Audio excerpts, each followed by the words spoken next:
This is Steve Robbins. Welcome to the Get It Done Guys, quick and dirty tips to work less and do more. Now, usually we open up our year with a lot of kicking things off, but today's episode is about the opposite. It's about finishing things up. Research tells us that when we don't complete something, our brain remembers it so that we can finish it later. But our storage isn't endless. We fill up with incomplete things, and eventually our minds crack under the strain. I mean, we've all had it happen. Trying to keep track of one more thing, and we just lose it. We go off the deep end, and we start wearing nothing but body paint to business meetings. That isn't just me, right? Right? We'd like to ditch this mental clutter and return to a bliss-like state of zen. We want to be an ascended master, levitating above the fray of it all, as our millions of followers donate their life savings for our fleet of pink Rolls Royces. Fortunately, of course, we are spiritually unattached to all of it, but we have to accept the donations for their sake. We can, however, clear our minds and our lives by simply closing the loops of our unfinished work. Close your communication loops.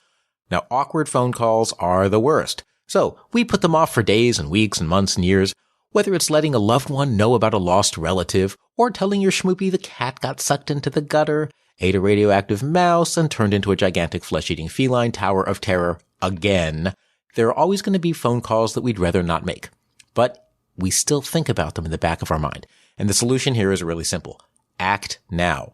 The phone call won't place itself, but it does need to happen. And at some point, you will be making it. It might as well be now. So rather than after you've imbibed a fifth of gin, trying to work up the courage, just do it.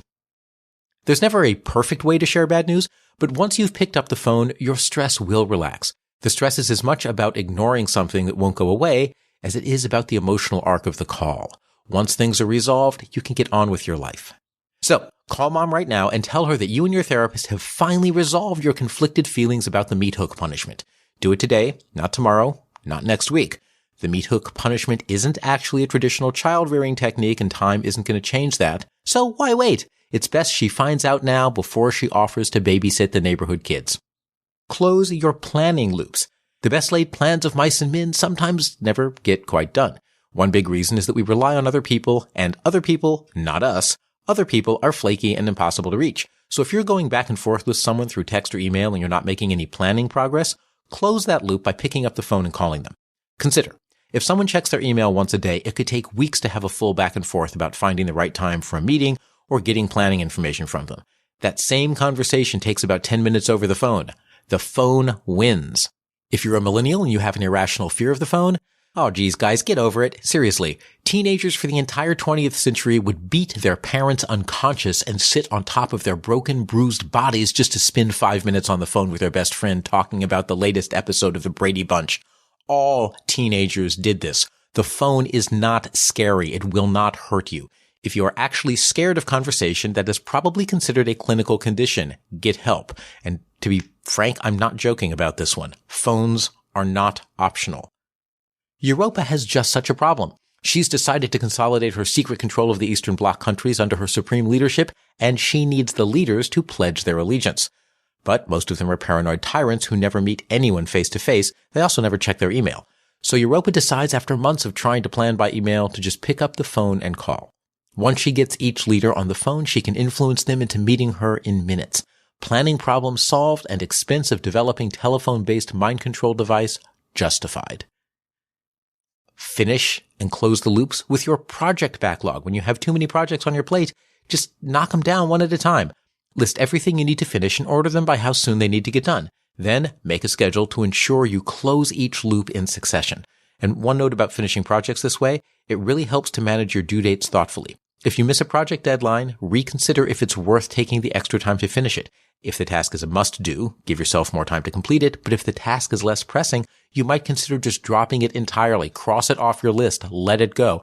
But I've spent so much time and effort on it so far. Yes, I understand that. That's called the sunk cost fallacy. It doesn't matter. If it's not worth doing from this point forward, drop it. Finish your unfinished reading. Close those loops. Do you have a reading backlog? I have a reading backlog. Everyone I know has a reading backlog. It's time to finish that backlog. Block off 1 or 2 hours a week to read short things. For articles and news, choose a time of day and make that your reading articles and short news time. Whether it's during lunch or before bed, powering through your short-form reading will keep it from taking over your mental space. Now, for long-form reading, like a day-by-day guide to Civil War laundry techniques, or Gone with the Mud, always a favorite, choose one, and one book only, and read it as you find the time, at least a few pages a day. But don't start a new book until you've finished the one that you're on. And you know what? If you just can't finish the book, go the Marie Kondo way. Thank the book, hold it in your hands, and declare it done. Then give it away to your local library or school where it can happily please someone else. Leaving tasks unfinished fills your brain with junk, so gather up all of your unfinished business and finish it. Finish your unfinished conversations. Clear out your long-time projects from your project backlog and empty your reading backlog. It will leave your brain refreshed, rejuvenated, and ready to make leaps of creativity and innovations in a single bound. This is Steve Robbins. Follow Get It Done Guy on Twitter and Facebook. I run programs to help people have extraordinary lives and extraordinary careers. If you want to know more, visit steverobbins.com or join my personal mailing list by texting Get It Done to 33444, and you'll also get a free copy of my secret book chapter on how to build relationships that help you succeed. Work less, do more, and have a great life.